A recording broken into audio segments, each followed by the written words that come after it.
श्री शिवाय नमोस्तुत्यम। ओम नमः शिवाय। हर हर महादेव। प्रिय भक्तजनों, आप सभी का दिन शुभ और मंगलमय हो और भगवान भोले शंकर आप सभी पर अपनी कृपा दृष्टि बनाकर रखें। इसी कामना के साथ ही आज के इस वीडियो में आप सुनेंगे शिव महापुराण का अध्याय 29, जिसमें आपको यज्ञशाला में शिव का भाग न देखकर सती के रोषपूर्ण वचन दक्ष द्वारा, शिव की निंदा सुन दक्ष तथा देवताओं को धिक्कार फटकार के बारे में सुनने को मिलेगा और सती द्वारा अपने प्राण त्याग का निश्चय भी सुनने को मिलेगा। तो इस अध्याय को पूरा श्रद्धा और भक्ति भाव के साथ पूरा अवश्य सुने।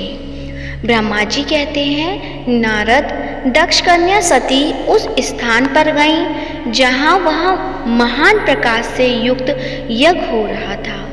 वहाँ देवता, असुर और मुनिंद्र आदि के द्वारा कौतूहलपूर्ण कार्य हो रहे थे। सती ने वहाँ अपने पिता के भवन को नाना प्रकार की आश्चर्यजनक वस्तुओं से संपन्न, उत्तम प्रभा से परिपूर्ण, मनोहर तथा देवताओं और ऋषियों के समुदाय से भरा हुआ देखा।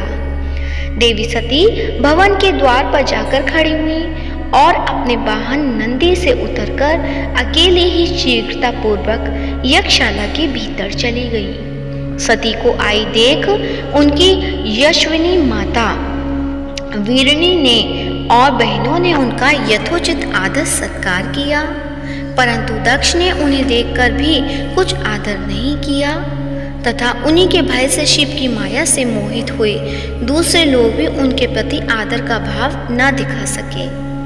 मुने सब लोगों के द्वारा तिरस्कार प्राप्त होने से सती देवी को बड़ा विस्मय हुआ, तो भी उन्होंने अपने माता पिता के चरणों में मस्तक झुकाया। उस यज्ञ में सती ने विष्णु आदि देवताओं के भाग देखे, परंतु शंभु का भाग उन्हें कहीं नहीं दिखाई दिया।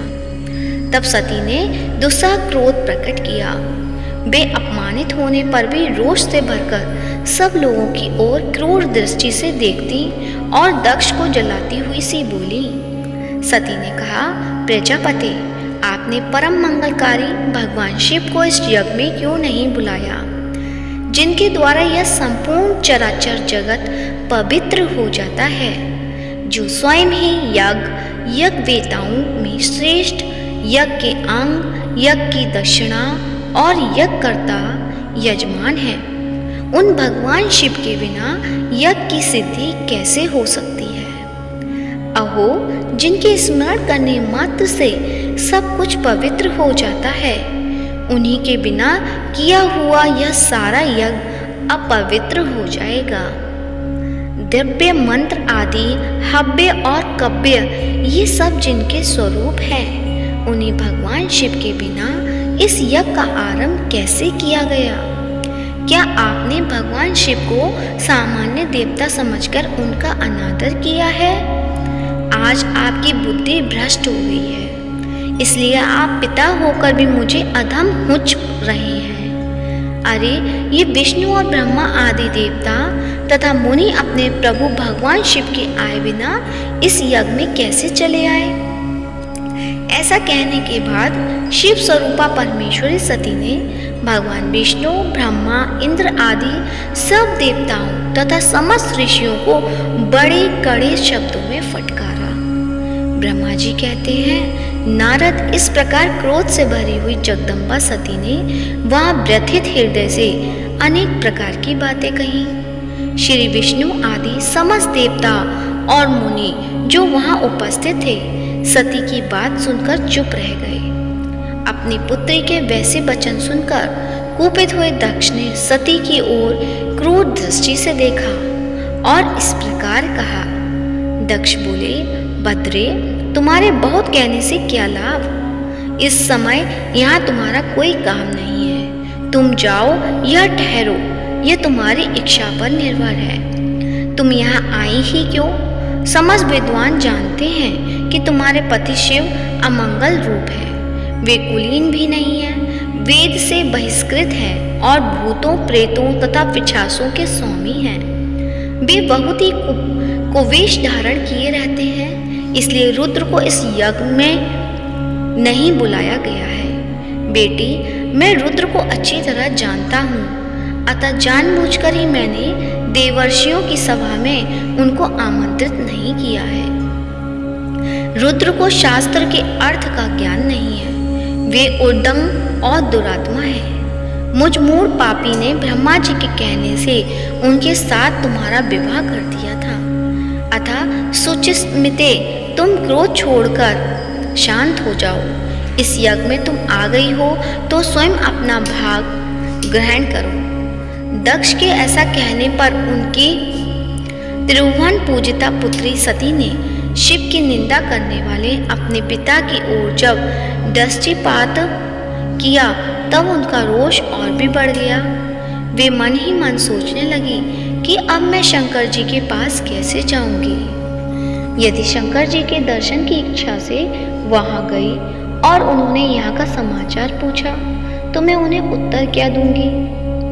तदंतर तीनों लोगों के जननी सती रोषावेश से युक्त हो लंबी सांस खींचती हुई अपने दुष्ट हृदय पिता दक्ष से बोली। सती ने कहा, जो महादेव जी की निंदा करता है अथवा जो उनकी होती हुई निंदा को सुनता है, वे दोनों तब तक नरक में पड़े रहते हैं जब तक चंद्रमा और सूर्य विद्यमान है। अतः तात मैं अपने इस शरीर को त्याग दूंगी, जलती आग में प्रवेश कर जाऊंगी। अपने स्वामी का अनादर सुनकर अब मुझे अपने इस जीवन की रक्षा से क्या प्रयोजन।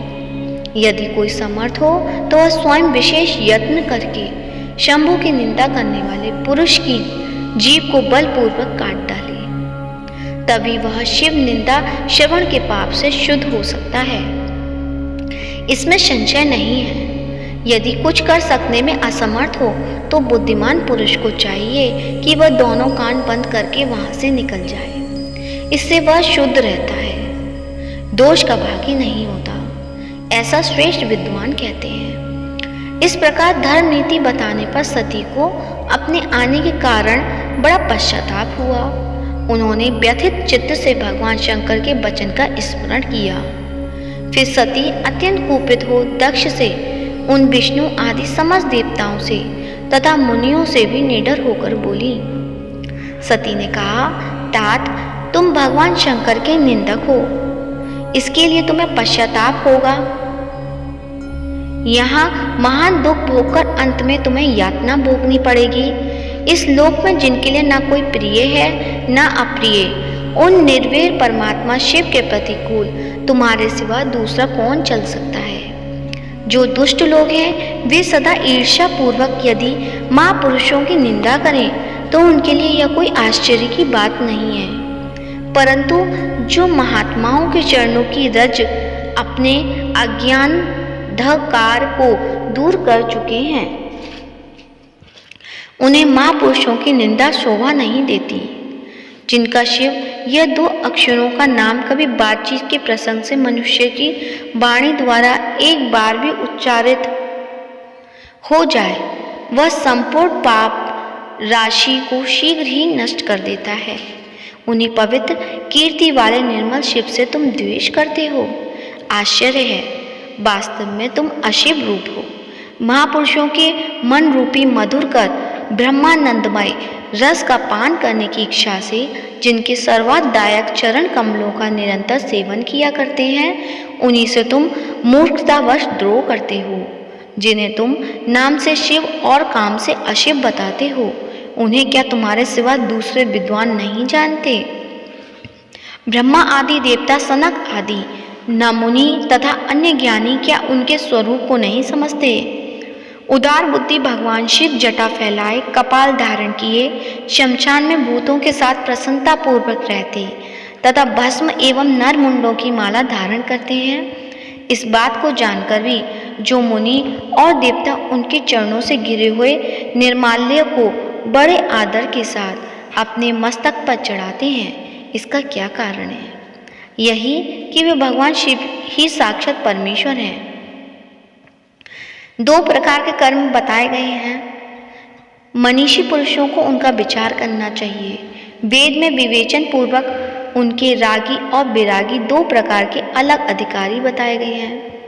परस्पर विरोधी होने के कारण उक्त दोनों प्रकार के कर्मों का एक साथ ही कर्ता के द्वारा आचरण नहीं किया जा सकता। भगवान शंकर तो परब्रह्म परमात्मा है, उनमें इन दोनों ही प्रकार के कर्मों का प्रवेश है। उन्हें कोई कर्म प्राप्त नहीं होता, उन्हें किसी भी प्रकार के कर्म करने की आवश्यकता नहीं है। पिताजी, हमारा ऐश्वर्य अव्यक्त है, उसका कोई लक्षण व्यक्त नहीं है। सदा आत्मज्ञानी महापुरुष ही उसका सेवन करते हैं। तुम्हारे पास वह ऐश्वर्य नहीं है। यज्ञशालाओं में रहकर वहाँ के अन्न से तृप्त होने वाले कर्मठ लोगों को जो भोग प्राप्त होता है, उससे वह ऐश्वर्य बहुत दूर है। जो महापुरुषों की निंदा करने वाला और दुष्ट है, उनके जन्म को धिक्कार है। विद्वान पुरुष को चाहिए कि उनके संबंध को विशेष रूप से प्रलय करके त्याग दे। जिस समय भगवान शिव तुम्हारे साथ मेरा संबंध दिखलाते हुए मुझे दाक्षायणी कहकर पुकारेंगे, उस समय मेरा मन सहसा अत्यंत दुखी हो जाएगा। इसलिए तुम्हारे अंग से उत्पन्न हुए सदा शिव के तुल्य घृणित इस शरीर को इस समय मैं निश्चित ही त्याग दूंगी और ऐसा करके सुखी हो जाऊंगी। हे देवताओं और मुनियों, तुम सब लोग मेरी बात सुनो। तुम्हारे हृदय में दुष्टता आ गई है। तुम लोगों का यह कर्म सर्वदा अनुचित है। तुम सब लोग मूढ़ हो, क्योंकि तुम शिव की निंदा और कलह तुम्हें प्रिय है। अतः भगवान हर से तुम्हें इस कुकर्म का निश्चय ही पूरा दंड मिलेगा। ब्रह्मा जी कहते हैं, नारद, उस यज्ञ में दक्ष तथा देवताओं ऐसा कहकर सती देवी चुप हो गई और मन ही मन अपने प्राण बल्लभ शंभु का स्मरण करने लगी। तो प्रेम से बोलिए हर हर महादेव। आज का वृतांत यहीं पर समाप्त होता है। आगे का वृतांत आपको अध्याय 30 में सुनने को मिलेगा। तो प्रेम से बोलिए श्री शिवाय नमोस्तुते। तो आइए अब सुनते हैं सावन के महीने में प्रतिदिन सुना जाने वाला श्री शिव चालीसा। तो प्रेम से बोलिए शंकर भगवान की जय हो। श्री गणेश गिरजा सुवन मंगल मूल सुजान, कहत अयोध्या दास तुम देहु अभय वरदान। जय गिरिजापति दीन दयाला, सदा करत संतन प्रतिपाला। भाल चंद्रमा सोहत नीके, कानन कुंडल नाग फनी के। अंग गौर शिर गंग बहाए, मुंड माल तन झार लगाए। वस्त्र खाल बागंबर सोहे, छवि को देख नाग मुनि मोहे। मैना मातु की है दुलारी, बाम अंग सोहत छवि न्यारी। कर त्रिशूल सोहत छवि भारी, करत सदा शत्रुघ्न क्षयकारी। नंदी गणेश सोहित है कैसे, सागर मध्य कमल हैं जैसे। कार्तिक श्याम और गणराऊं, या छवि को कही जात न काऊं। देवन जब ही चाहे पुकारा, तब ही दुख प्रभु आप निवारा। किया उपद्रव तारक भारी, देवन सब मिले तुम ही जुहारी। तुरत षडानन आप पठायूं, लवनी नेश महमारी गिरायूं। आप जलंधर असुर सहारा, सुयस तुम्हार विदित संसारा।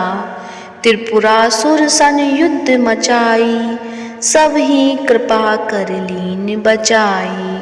किया तप ही भागीरथ भारी, पूरब प्रतिज्ञा तसु पुरारी। दानिन मह तुम सम को नाही, सेवक स्तुति करत सदाही।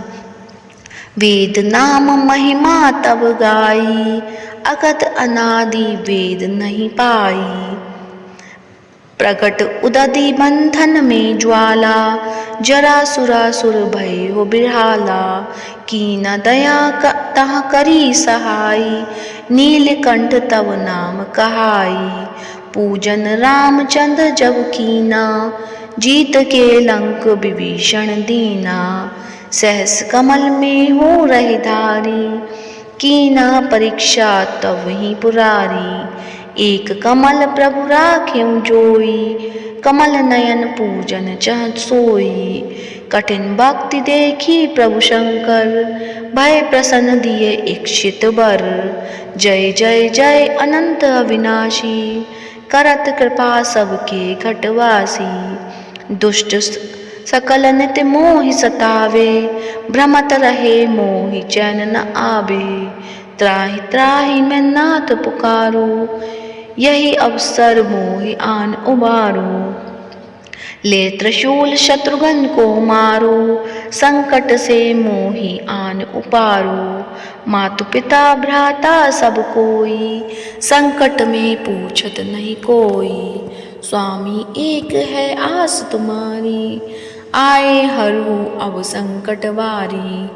धन निर्धन को देत सदाही, जो कोई जांचे वो फल पाई। स्तुति के ही विधि करो तुम्हारी, चमुनाथ अब चूक हमारी। संकट के नाशक, मंगल कारण विघ्न विनाशक। योगी यति मुनि ध्यान लगावे, नारद शारद शीश नवावे। नमो नमो जय नमो शिवाय, सुर ब्रह्मादिक पार पाए। जो यह पाठ करे मन लाई, तापर होत है शंभु सहाई। ऋनिया जो कोई हो अधिकारी, पाठ करे सो पावनहारी। पुत्रहीन कर इच्छा कोई, निश्चय शिव प्रसाद ते ही होई। पंडित त्रयोदशी को लावे, ध्यान पूर्वक होम करावे। त्रयोदशी व्रत करे हमेशा, तन नहीं ताके रहे कलेशा। धूप दीप नैवेद्य चढ़ावे, शंकर सम्मुख पाठ सुनावे। जन्म जन्म के पाप नसावे, अंतवास शिवपुर में पावे। कहे अयोध्या आस तुम्हारी, जानी सकल दुख हरहु हमारी। नित नेम कर पाठ प्रातः ही, पाठ करो चालीसा। तुम मेरी मनोकामना पूर्ण करो जगदीश। मकसर छठे हेमंत ऋतु, संबत 64 जान। स्तुति चालीसा, शिव ही पूर्ण कीन कल्याण। तो प्रेम से बोलिए हर हर महादेव। उम्मीद करती हूँ आज की कथा अच्छी लगी होगी। कथा अच्छी लगी है तो वीडियो को लाइक करें, शेयर करें और कमेंट में हर हर महादेव अवश्य लिखें। और इस वीडियो को ज़्यादा से ज़्यादा शिव भक्तों को फॉरवर्ड करें। धन्यवाद। जय जय